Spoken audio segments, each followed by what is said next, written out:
আসসালামু আলাইকুম, স্বাগতম জানাচ্ছি বিবিসি নিউজ আন্তর্জাতিক সংবাদে। শুরুতেই সংবাদ শিরোনাম, এরপর বিস্তারিত। ইরানে হামলা বিপজ্জনক হতে পারে, ট্রাম্পকে সতর্ক করলেন মার্কিন শীর্ষ জেনারেল। চীন থেকে জাহাজ বিধ্বংসী ক্রুজ মিসাইল কিনছে ইরান। ইরানে সামরিক হেলিকপ্টার বিধ্বস্ত হয়ে পাইলটসহ নিহত 4। মাদুরোর মুক্তি চেয়ে জাতিসংঘে আবেদন করল ভেনেজুয়েলা। দর্শক, এতক্ষণ শুনছিলেন সংবাদ শিরোনাম। এখন বিস্তারিত।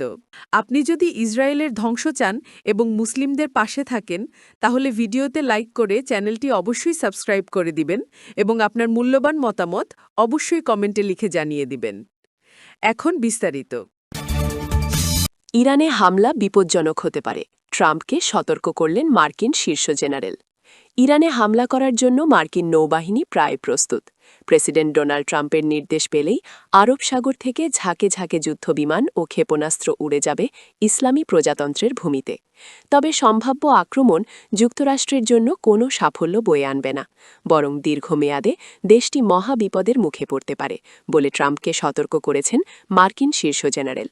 মার্কিন সংবাদমাধ্যমের খবর অনুযায়ী জয়েন্ট চিফস অব স্টাফের chairman general Dan Caine president ট্রাম্পকে ইরানের বিরুদ্ধে আগ্রাসন চালানোর বহুমুখী বিপদ সম্পর্কে সতর্ক করেছেন। তিনি জানান, হামলা করলে একটি ব্যয়বহুল এবং দীর্ঘমেয়াদী সংঘাতে জড়িয়ে পড়ার প্রবল আশঙ্কা আছে। সোমবার 23 ফেব্রুয়ারি দ্য ওয়াশিংটন পোস্ট এক প্রতিবেদনে জানায়, কেইন হোয়াইট হাউস এবং পেন্টাগনে গোলাবারুদ ও সরঞ্জামের ঘাটতিসহ মিত্রদের সমর্থনের অভাব নিয়ে উদ্বেগ প্রকাশ করেছেন, যা মার্কিন সেনাদের ঝুঁকিতে ফেলতে পারে।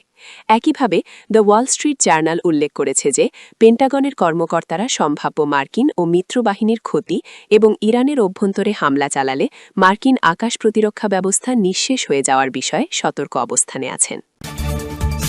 চীন থেকে জাহাজ বিধ্বংসী ক্রুজ মিসাইল কিনছে ইরান।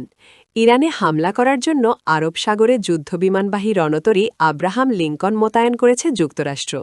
এমনকি একই কাজে ব্যবহৃত বিশ্বের বৃহত্তম রণতরী জেরাল্ড আর ফোর্ড ইসলামী প্রজাতন্ত্রের পানিসীমার কাছে নেওয়া হচ্ছে, যেটি ইতোমধ্যে ভূমধ্যসাগরে চলে এসেছে।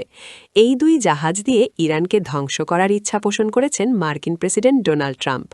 তবে এসব রণতরীকে ওয়াশিংটন যত ভয়ঙ্কর করেই উপস্থাপন করুক নাকে, তাতে কিছুই যায় আসে না বলে বরাবরই বলে আসছে তেহরান। এতদিন বিষয়টি নিয়ে ভাবনাই ছিল খোদ যুক্তরাষ্ট্রসহ দেশটির মিত্ররা।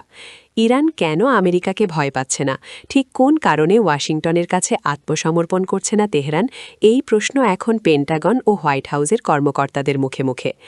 এমন আলোচনা চলার মধ্যেই সম্প্রতি ইরানের সর্বোচ্চ নেতা আয়াতুল্লাহ আলী খামেনি বলেছিলেন যে মার্কিন রণতরীতে ভীত নয় তেহরান, কারণ তাদের কাছে এর চেয়েও শক্তিশালী অস্ত্র আছে, যা এসব দানবীয় রণতরীকে সাগরে ডুবিয়ে দিতে পারে। ইরানের সামরিক হেলিকপ্টার বিধ্বস্ত হয়ে নিহত 4। ইরানের সেনাবাহিনীর একটি হেলিকপ্টার বিধ্বস্ত হয়েছে। এতে 2 পাইলট সহ 4 জন নিহত হয়েছে বলে স্থানীয় সংবাদমাধ্যমগুলো জানিয়েছে। প্রাণ হারানো অপর 2 ব্যক্তি স্থানীয় ব্যবসায়ী। আজ মঙ্গলবার 24 ফেব্রুয়ারি সকালে দেশটির ইস্ফাহান প্রদেশের দোরচেহে শহরে এ দুর্ঘটনা ঘটে। ওই এলাকায় সেনাবাহিনীর একটি বড় বিমান ঘাঁটি আছে।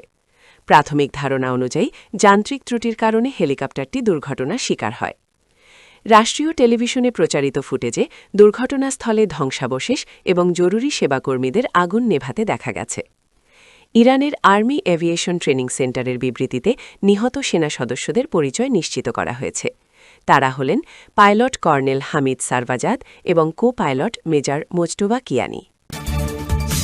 মাদুরোর মুক্তি চেয়ে জাতিসংঘে আবেদন করল ভেনেজুয়েলা। ভেনেজুয়েলার প্রেসিডেন্ট নিকোলাস মাদুরোর মুক্তি চেয়েছে কারাকাস।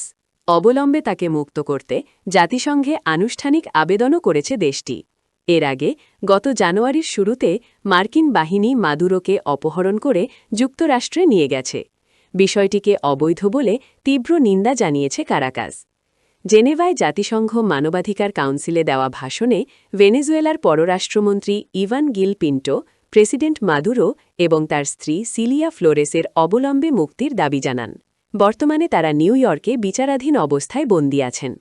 মাদুরো যুক্তরাষ্ট্রের মাদক পাচার সংক্রান্ত অভিযোগগুলো অস্বীকার করে নিজেকে যুদ্ধবন্দী হিসেবে বর্ণনা করেছেন।